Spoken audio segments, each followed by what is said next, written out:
Alright, so in this video, I'm going to really emphasize 5.2, which is basically finding the bounds. Now, with most of these equations, you're going to be given most of these problems, you're going to be given three equations. From those three equations, we are going to be expected to find the bounds. So I'm going to start with 15.2, problem number 1. When you read the problem, we're given three equations as expected. You get y equals x to the power 2, y equals that, and then you get x equals 0. Right? Makes everything easy. Alright, so for the actual problem, we need to figure out what is going to be. I'm not going over with the integrand. I'm just doing bounds and no integrands, because I figured if you can get the bounds, you can get the rest of the problem. This is just the most important part. Now, you need to decide if you want to do dy dx or dx dy. Looking at these equations, the common sense thing to do is to get the dy first, because we already have the y bound set up for us. So let's go with dy dx. Now you can do dx dy, but you would have to convert these formulas into x formulas, which actually isn't that hard, but anyways, the easy way out is to do dy dx. So one of these is going to have to be on top. The way you find out which one is on top is you put 0 in for x. 0 makes this y 0, and then 0 makes this y 4. So that means this comes in on top. 4 minus 3x, and then x squared. Right? Now, the lower bound for x is already given to us. That's 0. Too easy. Now we need to find out using intersection. And this is the part where I tend to not understand this much, or I misunderstood for a long time. Reason why, and some equations, you may have to get the intersection of all three equations in order to truly find out what the bounds are. This one is simple. We already know this is the low bound, so our upper bound's not going to have to deal with this equation. So we're going to use the intersection of these two equations. It may not always be that obvious. So we're going to figure out this one, and then if you have an exponent of 2 with a x, then that should be a red flag that this is a polynomial. Hopefully we don't see a problem like this on the test, but there's a chance that we might. I really hope not, but polynomials, they're kind of hard to identify because it's not obvious, right? If you know your polynomials pretty well, then you know this is going to be x plus something with x minus something, right? We got to get a 4, so it's got to also be a positive 3. So 4 and 1 gives us, multiplied gives us a 4, and then added gives us a 3. So this means x can either equal -4 or 1. We already have the lower bound for x. So that tells us that it's not going to be -4, it's going to be 1. Right? Those are your bounds. Checking my work. Okay, yeah, that looks good. Alright, so that's problem number 1. Next, I'm going to do problem number 2, and then also after that, I'm going to do a bonus problem, just to kind of help nail this in. I really want to emphasize this bound part just because I have a feeling this is going to be a critical part of the test. Alright, problem number 2. We're given a situation where it says it is a solid above a paraboloid. This kind of, I feel like if I wasn't ready for this, it might trick me. So I might get nervous because it has z, x, and y. That might make me think, oh, this is a triple integral. It's not. If you could replace the z with a function of x and y, that becomes a little bit more clear. And then also, if you look at the bounds that are given, right? These are the bounds that are given, right? Anything in green is given by the equation. Anything that I'm writing in blue is going to be stuff that we work out on our own. So those are the bounds that were given. Notice there's only 2 variables in the bounds. If the bounds contain 3 variables, then it might be a triple variable integration. This is a double.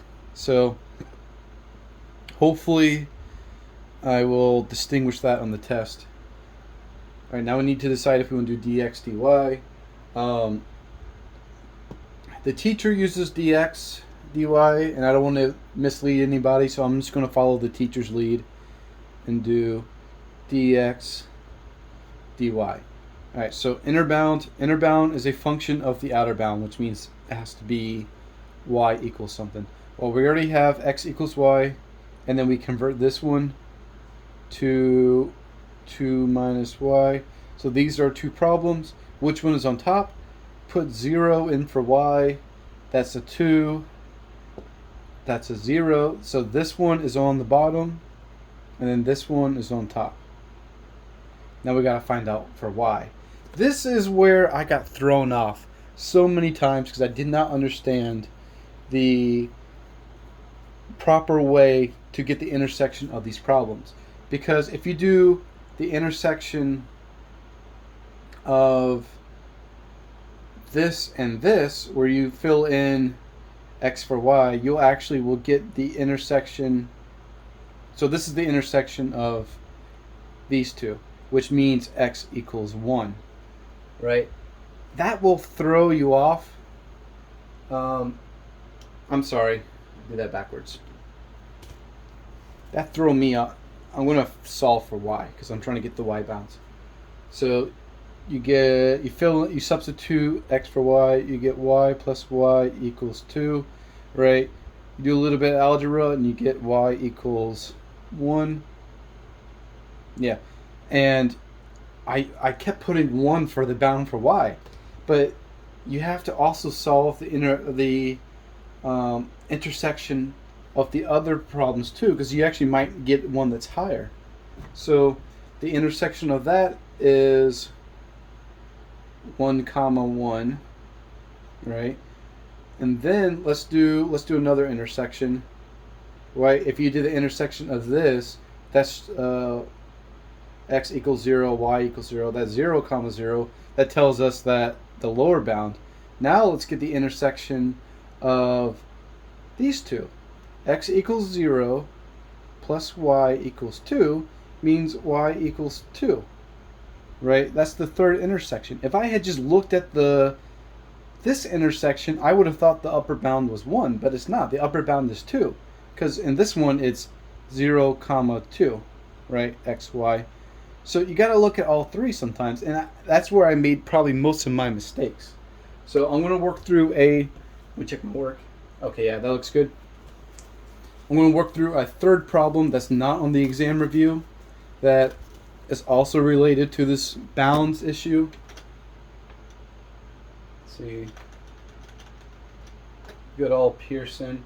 I'm going to write the equation. So, oh yeah, by the way, for problem number 2 and in this problem, we're given a region above a paraboloid, right, is this, right? If you see the word above,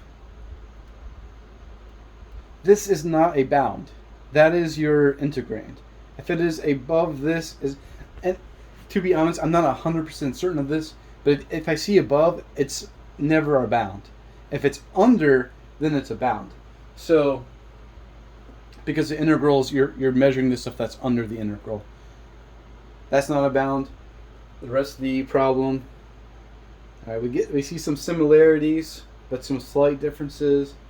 So this is what's given to us. So whatever's in green is given, and then whatever's blue is what we figure out. All right, so that's what's given to us. So we got to find out what it is, and so let's see, dy dx. We could do either or, but because the lower bound of x is already given to us as a constant as 0, I'm going to put that as the outside, right? Always do the easy stuff first. Rule number 1, always do the easy stuff first. Now we need to find out the y, which will be an equation of x unless we're given a constant, which we're not. So y equals x, that's one equation. And then let's convert this to the other one, 6 minus x. Right? So which one is on top? Put 0 in for x. This is 6, this is 0. That means this one's on top. So 6 minus x, y equals x. All right, now we got to find the upper bound of x. So you got to do the intersection. You might have to do the intersection of all three. You may be able to figure it out in one. So let's do this. So x equals 0. So that means y. I'm sorry.